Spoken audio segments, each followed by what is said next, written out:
Celeste Hudson, And I am Kevin Smith. and together we're Two Vets, One Mic. So today we have the pleasure of speaking to Kelli Burns. She is a longtime friend, not even friend, family for me that we go way back over 20 years. And she has a phenomenal story about being out of the military and just really prospering out here in these streets. So I want to start by asking Kelli to tell us a little bit about where she's from and what started her path to joining the military. Oh, okay. So as stated, I'm Kelli Burns, and we actually been friends, I think like 22 years, because you know your name is on my marriage certificate, child. So in regards to my whole military career, I'm originally from Detroit, Michigan, but we ended up residing in Atlanta. That's where I joined. And so to be quite honest, I joined the military because I needed a job and we ain't had no money. So there was no option for college. There was no options for college financially, and there just were limited options. And so, to be quite honest, the recruiter came. He said, "Your ASVAB scores are phenomenal. Have you ever considered the Air Force?" And I was like, "No." And it actually was an opportunity that presented to me in a way that I can, leave home, because that was the goal. Look, to leave home. No, very similar story to my own. And so tell me a little bit about what you did while you were in the Air Force. Like perfect. Oh, well, I got dental, which was actually a blessing in disguise, because if I remember correctly, I came under what is it, general? Like I came under general. Oh, okay. So Lucky. because I don't have any military affiliation, so the recruiters tell you, oh, just go general and you can pick your job and basic. And I absolutely think I picked something with missiles because it sounded, sweet. Baby, I was like, hey, I'm in the Air Force. I want to do something with missiles. And they must have known this fool don't know anything about what she selected. And so dental actually found me, and it actually worked out the best for probably me and my personality. So I got dental. And for the majority of my career, I worked in the dental field. And then near the end, I actually transitioned to work with the IG office as a self-assessment program manager. So I used to do like inspections, MICT, all of that training, teaching. So that's how I ended it. But primarily it was dental. Oh, wow. I didn't know you came in open general, honey. Honey, open Yeah. general. You got Look, lucky, for real. look, God be looking after certain ones that I had to be. That's when I should have known I was one of his favorites, honey, because it was open general. Right. The fact that you didn't end up security forces. Man, Oh, ma'am, ma'am. or Look, services. Shoot, nah, but she had high scores, so so maybe I don't know, but yeah. like I said, I know it was open general, and I do remember that if I don't even remember that recruiter, but I would find me like, now you could have gave me a little bit more. He played me, but no, it worked out. It definitely worked out for the best for me, though. So in that regards, I don't have any complaints, considering what it could have been. Right.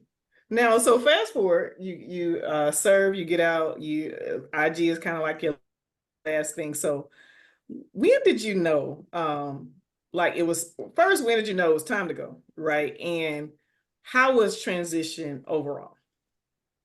So I'll be honest, transition for me was not that bad, only because my husband was military as well, and he had retired 5 years prior. So I actually got to witness what that could look like. I think if it had not been for him, like sharing information with me, telling me to do this and watching him do it, I probably would have not had a smooth transition because I didn't think about it. When I worked in the med group, if something was wrong, I knew the people in physical therapy. They're like, oh, come over here real quick. And they Mm-hmm. hooked me up to something for my back. And my husband was like, stop doing that backdoor treatment, make an appointment and get it, And so Mm-hmm.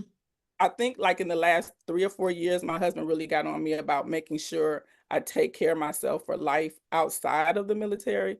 So that really helped me a lot. But I knew it was time when I think I knew I wanted to keep my kids in the same high school.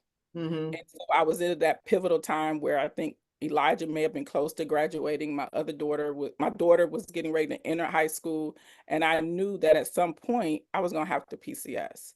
And so Mm-hmm. I just came to that pivotal moment where I had to make a decision. And for me, it was more important to give my kids stability and consistency than it was for me to move on. So that's when I kind of started preparing for transition out the military. So I'd say probably like 2 years before I actually retired, I started really taking it seriously. Now, what did you do once you retired? Like work-wise, Yes, did you work? yeah. So when I worked, I'll be honest, I got a little nervous because I retired, and then everybody was like, do nothing, do nothing. That felt foreign to me. And so I think while I was waiting for all the different, like, your VA, your, retirement, I started to panic, and I started working at Dillard's. I'm like, oh, I need a job. I need somewhere to go. So I started working at Dillard's, which is a department store, like managing their money. And then, after a while, somebody was like, what are you doing? You know what I mean? Like, you just scared. And so it took another retiree. She said to me, like, Kelly, you'll be fine. Like, I think and that's when I realized the power of being able to quit something. Because, in the military, you get a job, we gonna stay there, we gonna finish it. I was in there talking. She said, it's Dillard's. You can quit. Right? So I quit that, and then and when I quit that job, somewhere in there, I got, my VA disability rating, talking to my husband and friends, I really kind of settled down and said, what is it that I really want to do? So I didn't jump back into the workforce, and instead I kind of refocused on school and kind of getting clear about what it is that I want to do as opposed to what I had to do. So that I think I was like a full-time student for the first, I don't think I worked for 3 years after that Dillard's job, just kind of, really focusing on what it is that I wanted to do. Did you Now, okay, go I'm ahead. sorry. Did you, when you went back to school, did you use your GI Bill, or did you do the VA, it's voc rehab? So I did the combination of both, actually. So ironically, I gave my son like whatever equated to 2 years, and I gave my daughter 2 years. And when my son ended up joining the military, I said, run it back. So that 1 year that he didn't use, I was able to switch it back to myself. And so I utilized 1 year of GI Bill. And then at some point in there, someone was like, hey, you need to apply for voc rehab. And then I applied for voc rehab. And so I used my GI Bill until that had kind of completed. And then, I had already started the process. And then the VA, then I utilized my VA voc rehab. And that kind of took me all the way through my master's program. Okay. So yeah, I used a combination of both. Good. Now, what did you go to school for? So I ended up going to school. I ended up getting my master's in social work. So I went, my undergrad was in human services. I had to switch. That's a whole nother conversation, because in the military, I had all these credits, but none of them were cohesive. Like, when you're in the military, they're like, go to school, go to school, go to school. So I was just taking classes. And so when I settled down to figure out what I wanted, I lost most of those credits because they didn't apply to what I said that I wanted to do. So it literally felt like starting over once I decided social work. And then that's kind of was on the road. I did human services as my undergrad, and then I got my master's in social work, which led to ultimately where I am now. And what are you doing now? So I'm a licensed mental health therapist. I'm out here helping Okay, I fix folks' see you. lives, honey. Heavy on the license, heavy on the license. And Celeste, feel free to jump in, because I feel like I talk to Kelly all the time, and it's just going, But I wanted to ask, how did you settle in on social work? Yeah. So actually, I settled in on that. I remember years ago listening to Oprah ask, what is it that you do naturally? You know what I mean? That you don't get paid for. Like, who are you authentically that is not connected to a job? And so I've always, authentically helped people, talk to people. That's just who I've always been. And so as I was looking at, because everybody says, I want to help people, right? I started looking at, because of what I dealt with in the military about my degree, I was definitely looking for a helping degree, but I also wanted something that could have pivotability, meaning if I am focused on this, can I use a degree in multiple areas other than just one focused thing? And so as I was doing my research, social work kind of spoke to the ability to help people, but also the ability to pivot if one part of it didn't work, because I like flexibility. I like the option to shift. And so social work kind of fit all of that, which has been very beneficial, because the truth is I didn't want to become a licensed therapist. I thought I was going to work in hospice. I thought I was going to do a lot of other things. But when I kind of started playing in those fields, I recognized, no, I don't want to do that. So this degree allowed me to pivot to where I am now. So that's kind of how I ended up there. Like, just what do I do naturally? What would I do if it didn't have a title? And that was always going to be taking care of people, or helping them, or some type of encouraging, mentoring, sharing resources. I love to share. So I just kind of looked up something that kind of lined up with that and then spoke to me. And how many years have you been doing this now? Ooh, so what year is this? 2024? Mm-hmm. About almost 3 years now. Okay. Almost 3 years. And how long have you had your license? So I've had my license. So in Georgia, each state is different. So I've had my license in Georgia for 2 years now. So about 2 years. All So right. about 2 years. Was that a hard process to go through? When you say hard, like, do you mean in realms of like the testing, or just overall? Overall. Uh, I, for me, it wasn't necessarily hard. It was just tedious, right? Okay. Like, so it wasn't difficult in regards, like, once I figured out what I needed to do and connecting with the right people, it wasn't necessarily hard. What was tedious was like figuring out the hours. When do you test? Like, just kind of coordinating everything specifically for my state. But for me, it wasn't necessarily hard, but it was tedious a little bit. Okay. The things I had to do. So yeah, that was a good question. I never thought about it being hard. It just kind of, how Well, it I is. asked that because when I was in Charleston, there was a couple of, or maybe one officer that wasn't getting their certification or whatever, and social worker as well. So I want to know if it was a hard process, or were they just not, Yes, so it can be hard. So Mhm. so now that you give me context, the testing can be hard. Okay. And I think what made it easy for me is that I took that pressure off of, I have to pass. Like, nothing, like, my life it wasn't impacted on my livelihood. So somewhere in there, I just was like, hey, worst case, if I don't pass the first time, I'll take it again. As Mhm. I didn't have that added pressure on myself. So for me, I think that's what made it a little easier for me, because I didn't put, I say this as not, I say this with the least amount of arrogance that it's going to Mm. sound like, but I was like, I've done harder things. You know what I Yeah. mean? Like the test. I mean, if you think about what we do in the military, we were taking tests all the time. Yeah. And it really wasn't about the test. I think the military taught me is how they asked the question.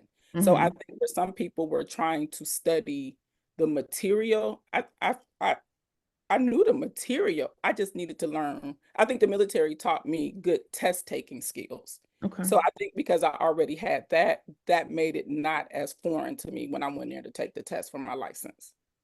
Now, are you working for yourself, or do you work with a company or an organization? I actually Like, work how with a does it? group practice. So I'm connected Okay. to a group practice where there's like a multitude of therapists who see who see clients individually. So currently I'm working with a private practice, but it's a group practice, meaning that there's multiple sites in different parts of Georgia. And you're working from home? Both. Mostly? So I Okay. actually do a combination of both. I go in a couple of days a week, and then I get the option to see some clients at home. But ironically, that's actually even changing, because before everybody wanted to be seen in person.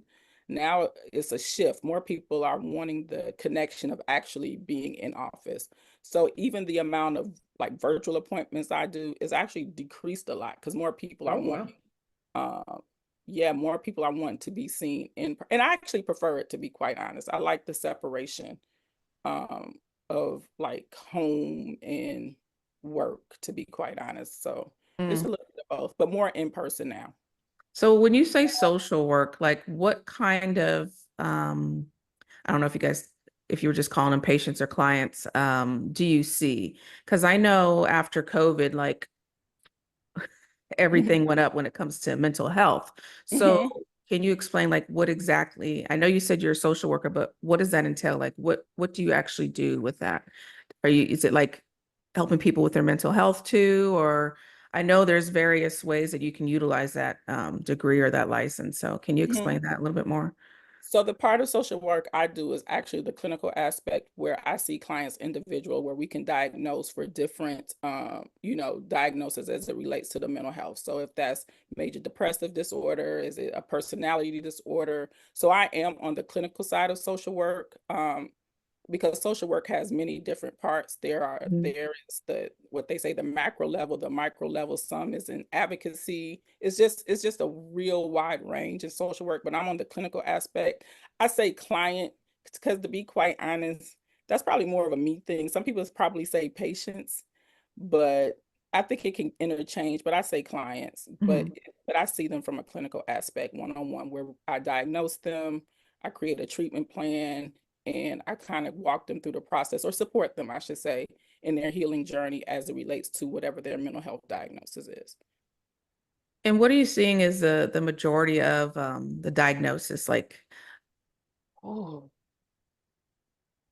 is it from, or is it, well, I guess I want to know, like, are there a lot of young people, middle age? Is it a variety? And is it because of, I don't know, social media causes a lot of issues and people not knowing how to interact with people, and then COVID, and just what's really going on out there? Because you hear that we don't have enough of mental health providers in the United States, or actually in the world now, after a lot of this stuff happened. And it's only getting worse because of things like social media and people not knowing how to, I don't know, interact with people and just how to cope pretty much, especially the ones we still coming in the military. So can you kind of dive into that a little bit?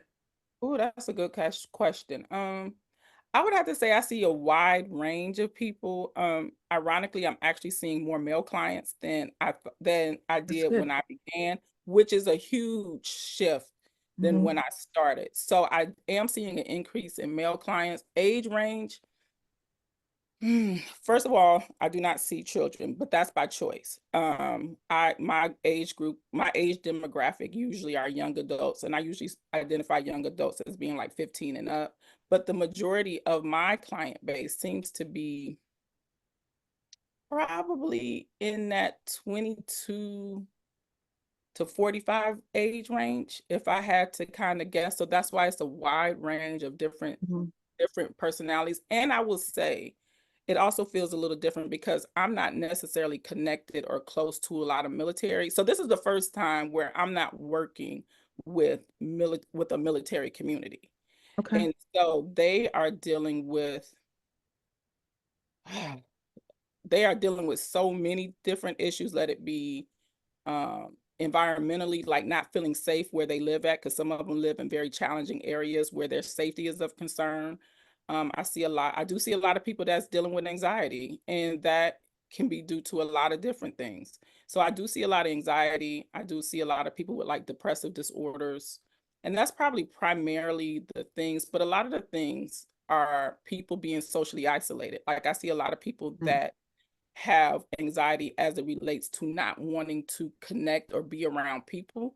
And so I do think that is a direct impact of some of the things we've seen in COVID because, everyone, I don't know, just COVID, but just with technology, period, Yep. people are Mhm. not connecting. And so they have this, I dare say, awkwardness as it relates to being around other people. Mhm.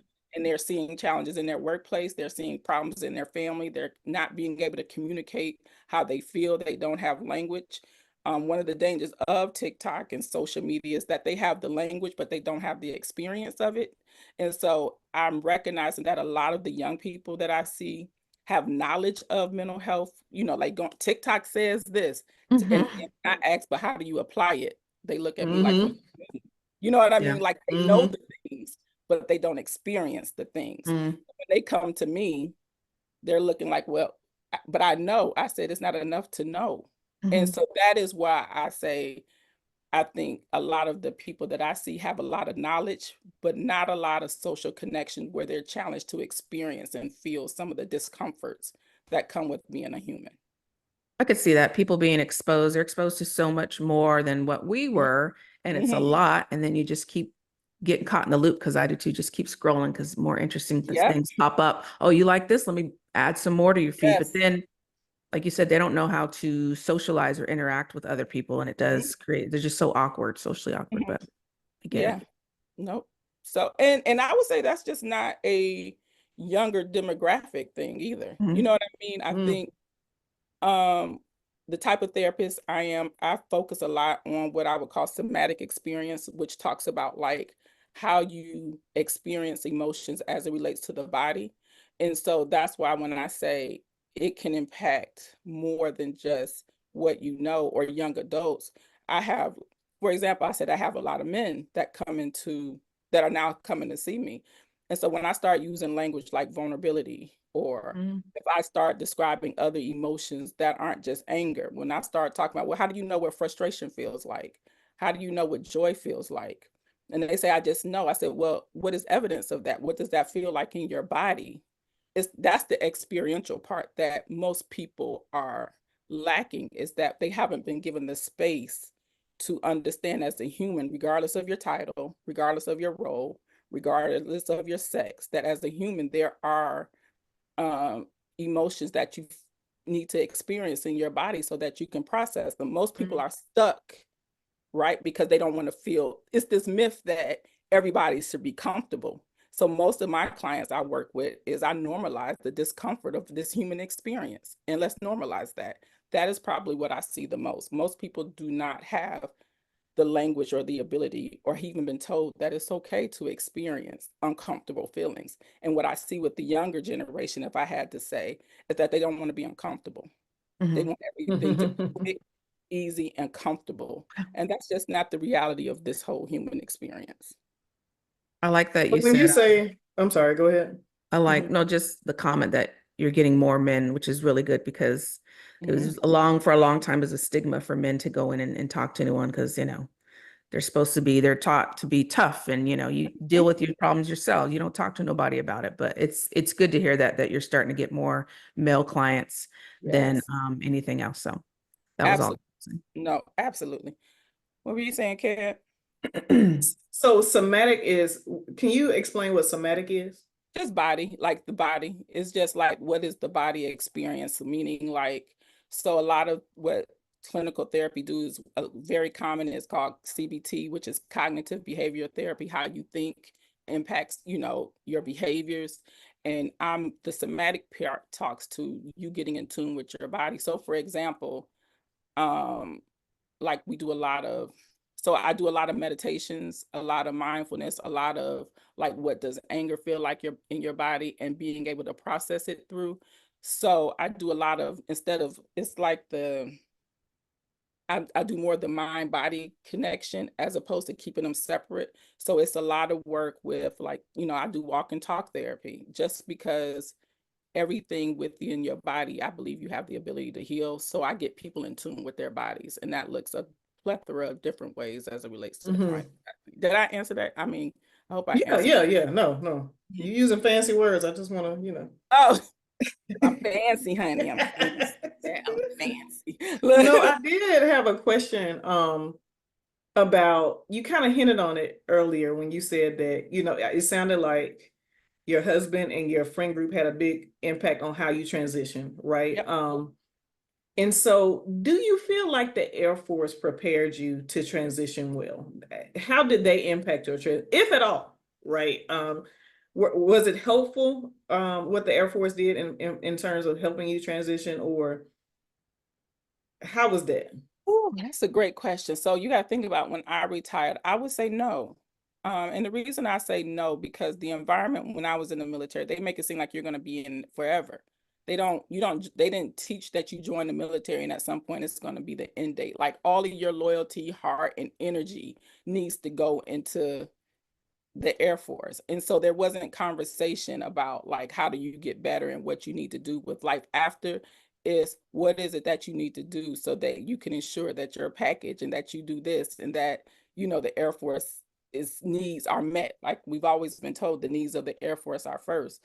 And so that is kind of the, what I thought. And I'm not going to say the resources weren't there, but it wasn't communicated a lot about what life looks like when your time is up. It was all about service and what we need from you. And then you stay forever. You know what I mean? Like you just, right. But I would have to say, I think the beauty that I came in, that I looked at the military as a job, I knew who I was outside of the military. You know what I mean? So I knew that it was an end date.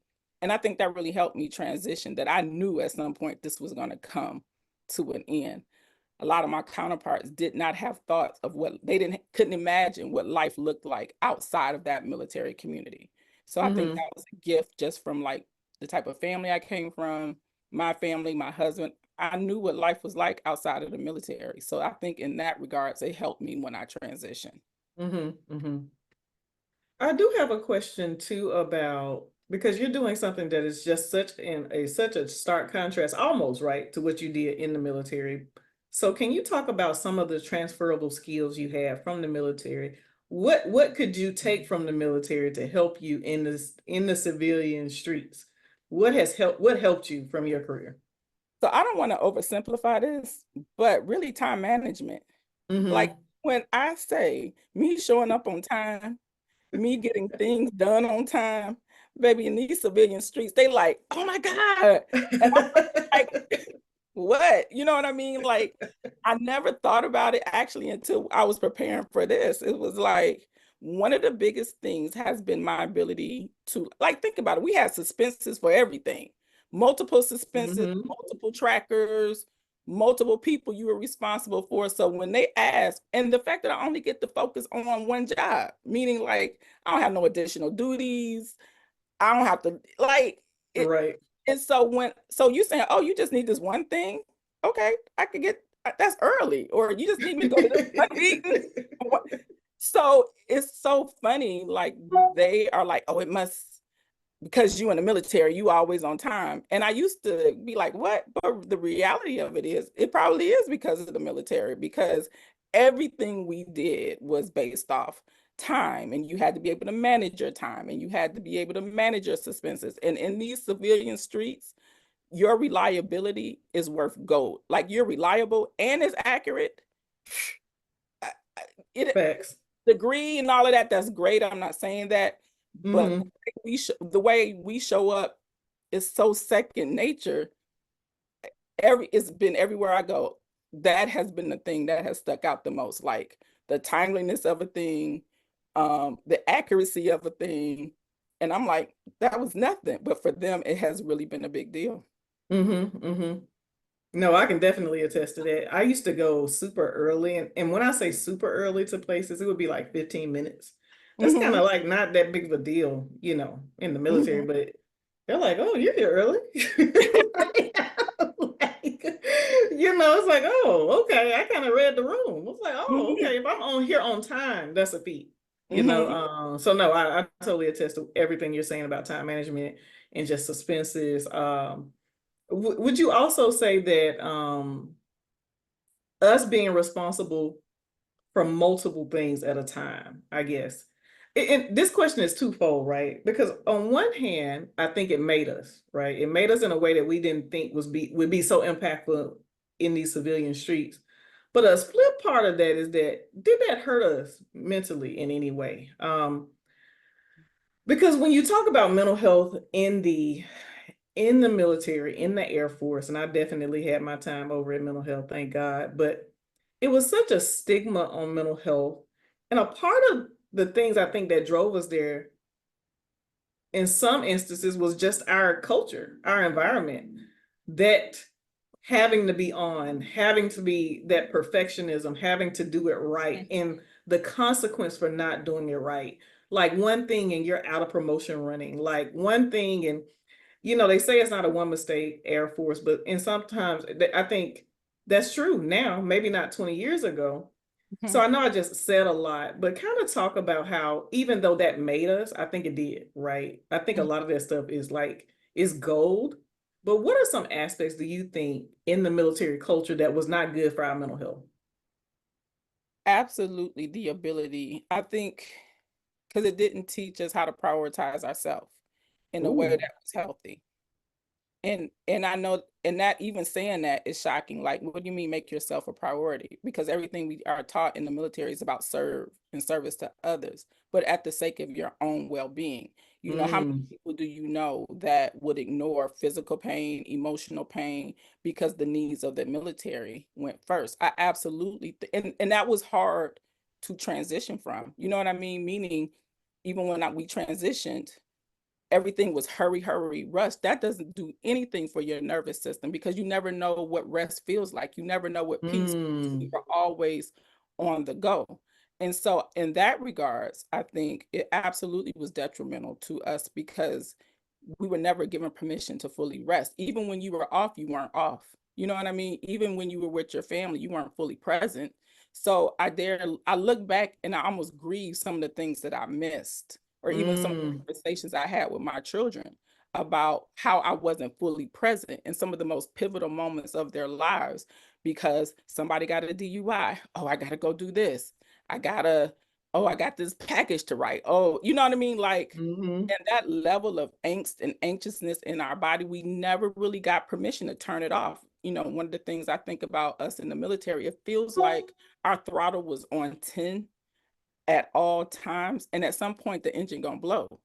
And I feel like that was the vibe or that was the energy. And that absolutely, I don't think it, not only our mental health, our physical health either. You know what I mean? Mm. Because we were always in a state of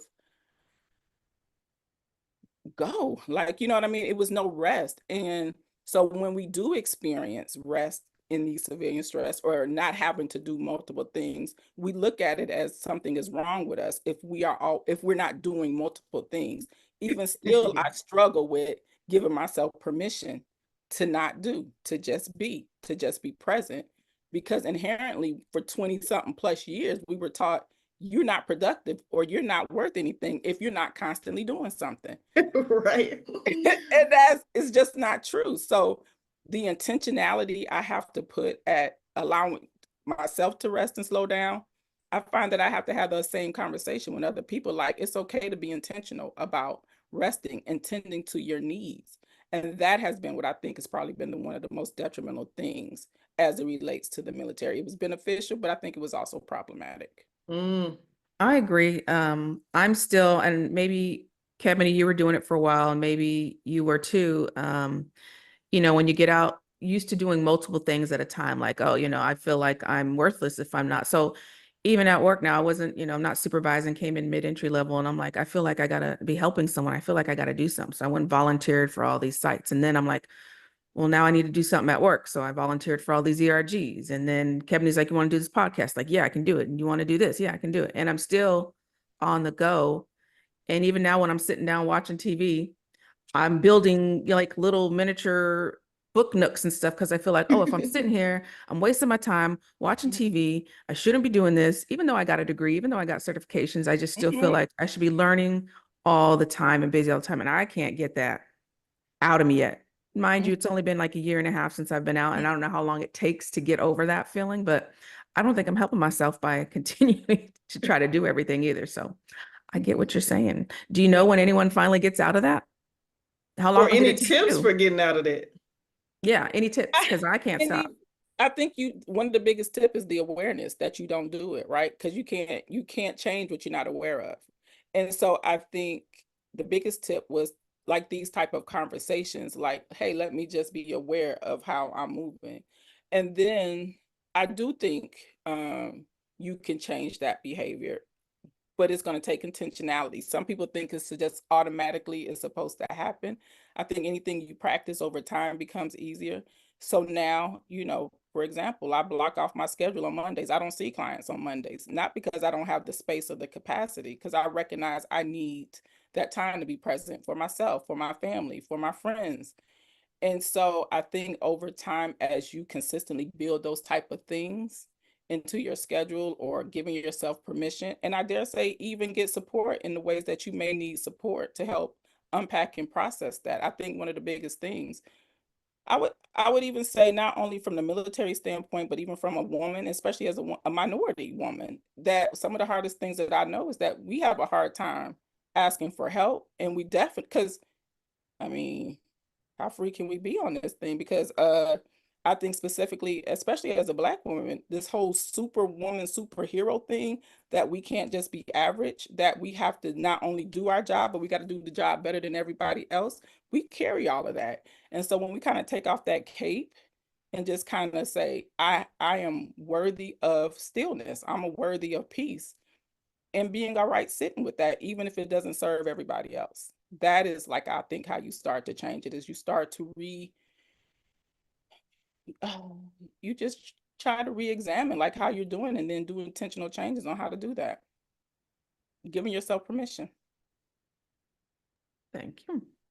No, that's good. That's good. Let's see if I do it. I think so much of our worth has been tied to what we did. That's the Yeah. military way. I Like just- who did more? Who does more gets promoted. They get And the if you're ambitious, accolades, like- they get the medals. Yeah. I'm And I extremely get that. ambitious too. So I always want more. Like it's never enough. And even though I have it all, it's still not enough. And I don't know when enough is enough. So that's what I was like, what's the goal? When will you know you've arrived? No idea. So That's what I need to think about. Child, call me offline. I can help you with that. Look, to get some counseling. yeah. I mean, look, I'm saying, because think about it. If you imagine a hamster on the wheel, they're going and they're ambition and they're running, but they never cross the finish line. So that's why I was like, at what point do you decide to jump off the hamster wheel? And it won't just stop magically. As long as you're on the wheel, it's going to turn. It's going to be at some point you stop and jump off and say, oh, wait, is it something else? And I guess I just say, what is your end goal in that? And you're like, I don't know. Call me, girl. Call me. Look. And for you, do you feel better though? Like, do you feel stressed, or how do you feel now? Just like, oh my God. how do you feel? I feel great, and I feel purposeful, and I feel present, and I still feel stressed. And I'm able to hold all of those things within myself at the same time and be okay with it. There are times that I feel stressed. There are times where I feel utterly complete joy. Like, I think where I'm at now, as it relates to professional, as it relates to personal, as it relates to everything, I probably feel the most present, but also unapologetically selfish in a way that has brought about a peace that is indescribable, because I listen to what it is that I need and I give her what she needs. You know what I mean? And I feel like because I've done that, my husband, my children, my grandchildren, they get a better version of me. You know what I mean? Than they did when I was always on the go. Like how I communicate, how I talk to them, how I even listen to them. You know what I mean? Like even how I show up in my friendships. Like I absolutely think I'm at the place where everyone is getting the best version of me. And I think it has everything to do with me kind of reevaluating how I moved and seeing what worked for me and what did not. And that did include therapy. That did include processing it with friends. That did include trial and error. And so now that I recognize that I have the ability to manage my schedule in a way that serves me, I love it. I absolutely love it. Oh, that's awesome. That is awesome. Doing podcasts. Look, I'm out here doing podcasts. Look, I'm out here doing podcasts on a Sunday and not worried about, I got to get my uniform ready for Monday. Like, honey, I would never do a podcast on a Sunday. You know what I mean? Like those are the moments like that. I think it's something to be said about everything you said. I thought that was fantastic. And then I think now people are starting to pay attention to the military community in a way that they didn't before. I know I was having a conversation with my kids, and we were just talking about the military in general. They were like, my son specifically, he was like, well, I don't think the military is a good organization. And I was like, why? He was like, don't veterans, commit suicide at a higher rate than, the civilian population? He was like, there's so many homeless vets. He was like, that just doesn't sound like a good organization to me. I was like, ooh, Wow. right. So I think he's been doing his research. And I mean, if you look at, I had never thought about it that way. It's true. But Mhm. it's true. It's like, you know, and that's a story for another day. But I think if the military wants to recruit the younger generation, they have to fix some things that we just took as normal, right? Mhm. Like, Mhm. we just said, hey, this is part of the job. Like, you Mhm. gotta do what you gotta do. Buck up, you know, suck it up. And I think it's still space for that, right? There's still Mhm. space for it. You just gotta do what you gotta do. But I think you said the way you summed it up, not the expense at the expense of yourself. And what does that look like when you preach sacrifice, sacrifice, sacrifice? What Mhm. does that look like to put yourself first in a culture that you're not even rewarded for that, even in a healthy way, right? Mhm. So, like I said, I think that's a story for another day, but I think it's something to be said about mental health, the military, especially with the younger generation that, you know, we've kind of outgrown as a society, just do it, you know, just, you know, shut up in color, just do what you got to do. I think, you know, people got more options now. So, No. okay. And I agree. And I think I can't remember who said it, but just think about the mere mention of going to mental health. People would not go to mental health. Like if you said, I'm going to, like, think about, I know mental health clinics were placed strategically in certain parts of the med group just because of my belief, the stigma that was associated especially if you were in leadership. You know, I don't think I've ever, in the 24 years that I was in the military, ever heard a leader in any type either recommend or even say from a vulnerable standpoint that, oh, you know, you need to go to mental health where you could get support. I have never experienced, I'm not saying that it hasn't happened, but even, you know, in full transparency, when I did go to mental health, when I was active duty, I was in a leadership position. And when I say I almost bolted, not because I didn't need the help, because I was fearful of what would it look like as a leader for them. And I worked in the med group. Oh my God, ain't no way in hell. Right. Like the fear that, you know what I mean? And Hmm. I definitely was at a point where I needed support. Like, you know, I needed it, but no, like the stigma, I cringe at how many other people have experienced that and still deal with that. You know what I mean? Feeling like Hmm. like it's problematic because so much of what we did could have they connected it to if you had a mental health diagnosis. I can't Hmm. deploy, I can't do this. And I don't know, I just think that has to be relooked at how we do it how it was done and it may have been, like I said, I've I been will I will add that the last 2 years I was in, they started to focus on it more because there was a lot of issues that started happening. Mhm. I know couple generals and all them, put on there, hey, I put this on my schedule. I got to go to mental health. I got to do Good. this. So they started, putting it out there like, hey, even I go to mental health and it's okay. I Oh, take the time. So they finally started doing that. Um, that's and, good. like my husband was security forces. He's had a lot of issues. He's seen a lot of stuff. He was Mhm. not going because he didn't want to be deniffed. He didn't want to say he Hmm. was hurt, right?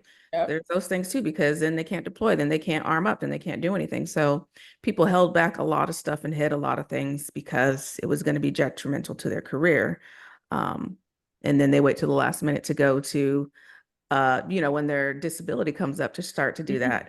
And then they get questioned, oh, why are you doing this? Because you're getting out and you finally, all of a sudden you got these issues. Well, no, I've had them. It's just I couldn't talk about them or I couldn't do my job. So Hmm.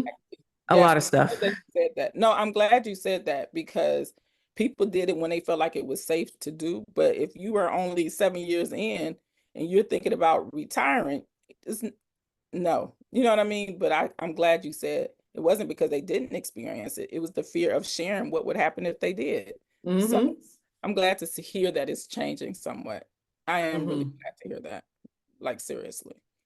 So it's changing, but now, and it's good that people are going, but now everybody's getting deniffed. Everybody's getting, oh, they can't go. So other people are having to deploy more. Other people are having to step up to the plate more often than they used to because certain people, there's so many broken people now. Um, and surprisingly, a lot of them are brand new to the military, it seems like. Hmm. Um, because Hmm. of, like you said, that a lot of people don't know how to interact, don't know how to do certain things that we were used to. Like Kevin said, shutting up in color, just deal with it. They don't just deal with things. They want to Hmm. talk about it. Right, right. Something's wrong with me. I need to be seen, Hmm. regardless if it's my job or not. So there's that part of it too. and this is a question thinking out loud, but I wonder, like, if it really does depend on the diagnosis, let me say that. But I don't know if I necessarily agree because you have a mental health diagnosis, that means that you are ineligible to deploy. You know what I mean? Because Yep. and so I don't know if that needs to be relooked at as well. And then if so, when you're deploying to these places, I know what type of mental health services are readily available for them, even when they're in these deployed locations. I don't know if that's, you know what I mean, where they have access to it.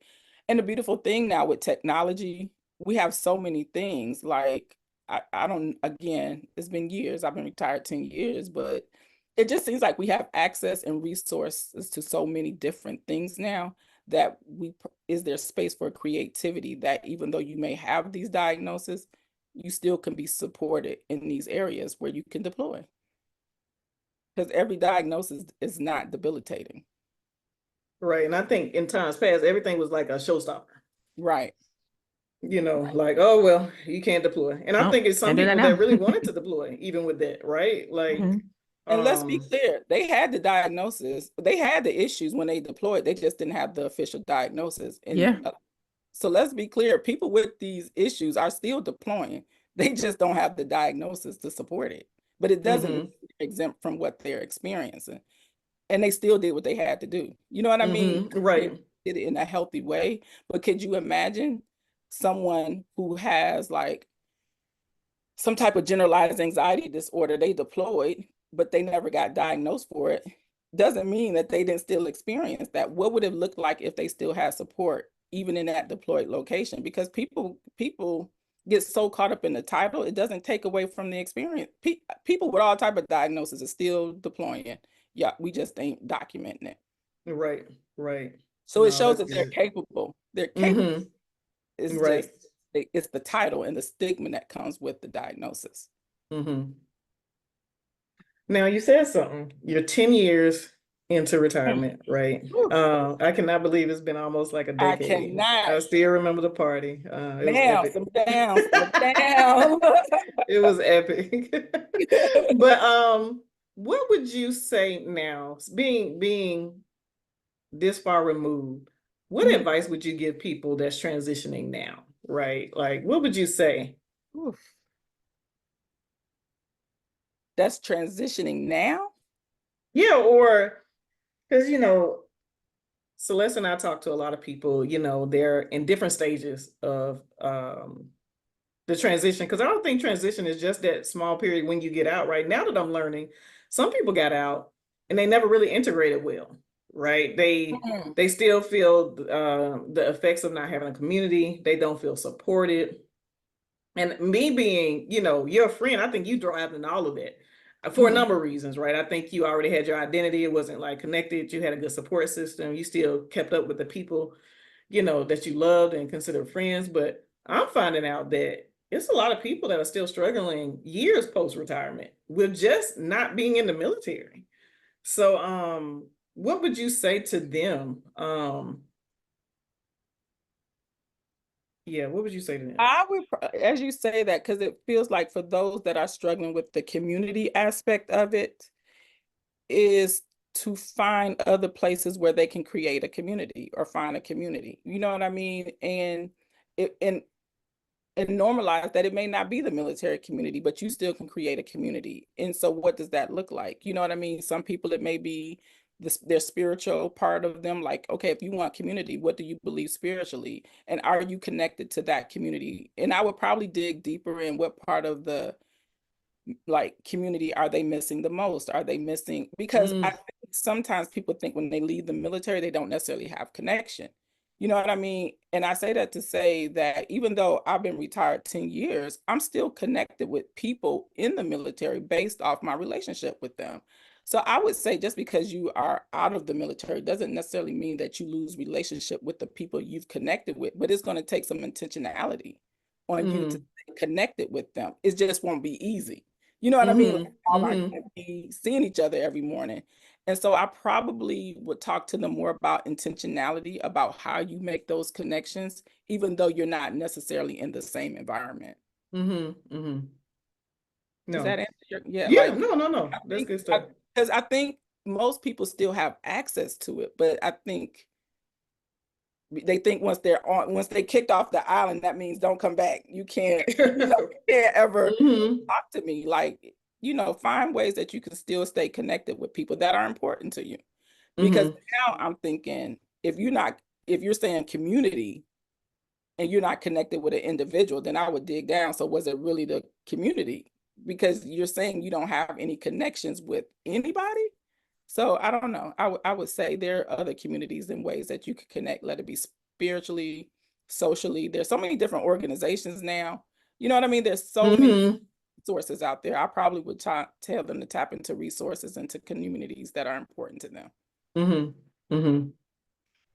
No, I think we answered like so many questions, just kind of doing what we do. Celeste, do you have anything? Because I know we're coming up on time. No, I think she answered everything pretty well. I'm looking, but I think we've covered